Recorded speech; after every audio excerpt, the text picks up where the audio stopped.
حضرت یونس علیہ السلام کی دوستی ہوگی حضرت جبریل امین سے، تو جناب جبریل ملنے آئے۔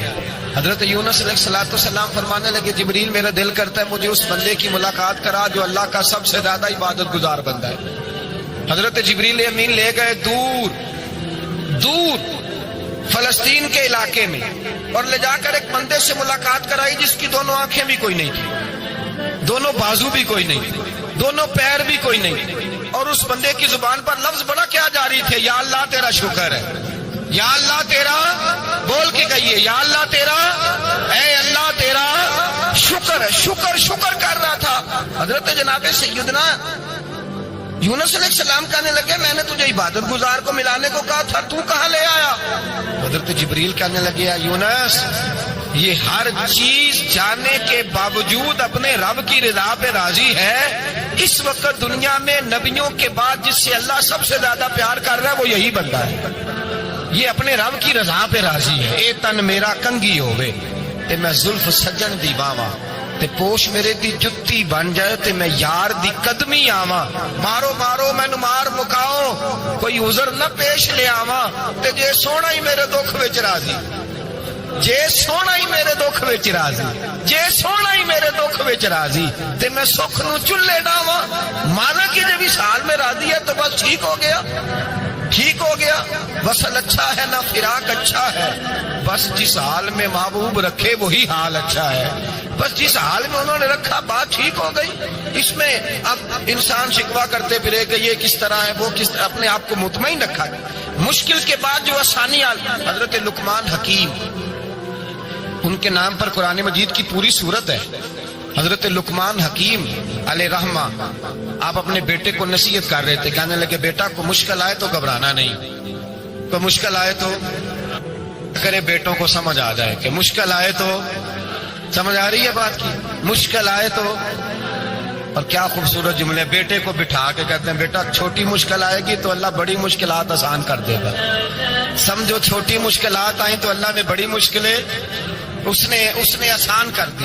اور آپ کو بتاؤں اصل انسان ہوتا ہی وہ ہے جو مشکلوں میں جینے کا ڈھب سیکھ جاتا ہے، وہ بن جاتا ہے جو کرب کے حالات میں جینے کا سلیقہ سیکھ جاتا ہے۔ اپنے بچوں کو یہ سمجھانا، حضرت لقمان بیٹے مشکل آئے تو گھبرانا نہیں، بڑی کو ٹال دیتی ہے، وہ نیکی کا اور آسانی کا پیش خیمہ ہوتی ہے، اللہ اس کے بعد آسانی سمجھا رہے ہیں۔ کچھ دنوں کے بعد کہنے لگے آؤ فلاں اللہ کے نبی کی ملاقات کو چلیں، فلاں نبی علیہ السلام سے ملنے چلتے ہیں۔ اس زمانے میں جو نبی تھے ان سے ملنے چلے گئے، بیٹے کو بات یاد تھی، گھوڑے پہ بیٹھے، امام ابن جوزی نے اس کو لکھا ہے، گھوڑے پہ بیٹھے تھے دونوں کے پاس گھوڑے تھے۔ اب رستہ بہت زیادہ تھا، کھانا ساتھ لے لیا، پانی ساتھ لے لیا، رستہ لمبا تھا، صحرا کا علاقہ تھا۔ جب جانے لگے تو اتنی سخت گرمی ہوئی کہ گھوڑے بھی بے ہوش ہونے لگے، اچانک ایسی گرم لو چلی کہ گھوڑے بھی۔ اب دونوں باپ بیٹا جو تھے وہ بڑی جوش میں تھے کہ جانا ہی جانا ہے، گھوڑے سے اتر کر کے پیدل چلنے لگے۔ اب پیدل چلتے چلتے ذرا آگے گئے تو گرمی میں جتنا بندہ پیدل چلتا ہے اتنا پیاس بھی زیادہ لگتی ہے، تو پانی پیتے رہے، کھانا کھاتے رہے، کھانا پانی بھی ختم ہو گیا۔ تھوڑا آگے چلے نا، اس قدر تکلیف بڑی کہ حضرت جناب لقمان کے بیٹے کے پیر کے اندر ایک ہڈی پیوست ہو گئی، اتنی بڑی ہڈی تھی وہ اندر ہی چلی گئی، پیر خون کے فوارے گرنے لگے، بیٹا بے ہوش ہو گیا۔ حضرت لقمان اس کے سرانے بیٹھے تو بیٹا تھا نا، آنکھوں میں آنسو آ گئے۔ بیٹے نے آنکھ کھولی تو کہنے لگا ابا جی آپ تو صبر کرنے والے ہیں، آپ رو رہے ہیں۔ فرمایا بیٹے میں کیا کروں، میرے سینے میں جو دل ہے وہ ایک باپ کا دل ہے، تو باپ جو ہوا تیری دکھ پر رونا آیا۔ بڑی مشکل سے دانت کے ساتھ ہڈی نکالی، ہڈی نکلی تو خون بھی چلا۔ صاحب زیادہ کہنے لگا حضور آپ نے تو کہا تھا ہر مشکل کے بعد آسانی ہوتی ہے، اور چھوٹی مشکل دیکھ کے اللہ بڑی سے بچا لیتا ہے، تو ہم تو اچھے کام چلے تھے، مشکل پہ مشکل، مشکل پہ مشکل، یہ کیا ہے؟ حضرت لقمان کہنے لگے بیٹا نہ تو رب کی حکمتوں کو جانتا ہے نہ پوری طرح میں جانتا ہوں، لیکن جو میں نے کہا تھا وہ بات سچی ہے۔ فَإِنَّ مَعَ الْعُسْرِ يُسْرًا إِنَّ مَعَ الْعُسْرِ يُسْرًا، اللہ ہر مشکل کے بعد آسانی عطا فرمائے گا، اور فرمایا میرا ایمان ہے کہ ضرور عطا فرمائے گا۔ یہ بات کہہ رہے تھے کہ سامنے سے دھواں اٹھا، اتنا سخت دھواں اٹھا کہ آپ نے سوچا شاید وہاں بادی یا وہاں جاتے، وہاں چلنے لگے تو پیچھے سے کسی نے آواز دی ٹھہر جاؤ، رکو،